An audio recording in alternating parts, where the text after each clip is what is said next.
मेरा नाम राबिया, मैं इस्लामाबाद से आई हूँ। फर्स्ट टाइम हमारे यहाँ पे, लेकिन जितनी उम्मीद थी उम्मीद से ज़्यादा यहाँ पे एंजॉय कर रहे हैं।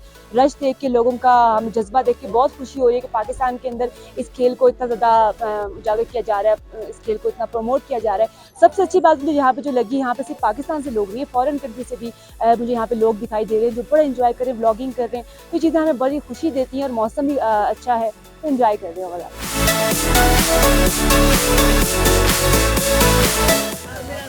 रशीद है। मुझे इधर आकर बहुत अच्छा लग रहा है। ये मेरा फर्स्ट ट्रिप है और इवन के शंदूर फेस्टिवल को मैं सिर्फ मीडिया पे देख रही होती थी, टीवी स्क्रीन पर, और आज मैं फर्स्ट टाइम इसको लाइव एंजॉय कर रही हूँ। और मुझे बहुत अच्छा लग रहा है कि पाकिस्तान में जो दुनिया की सबसे ऊंची जगह है, ग्राउंड है, पोलो ग्राउंड है हमारा, और उधर हम लोग आए हुए हैं। और मैं सो एक्साइटेड हूँ देखने के लिए, क्योंकि ये सब मैंने टीवी स्क्रीन पर देखा हुआ है, वीडियोज़ में देखा हुआ है। आज फर्स्ट टाइम मैं इसको लाइव देख रही हूँ।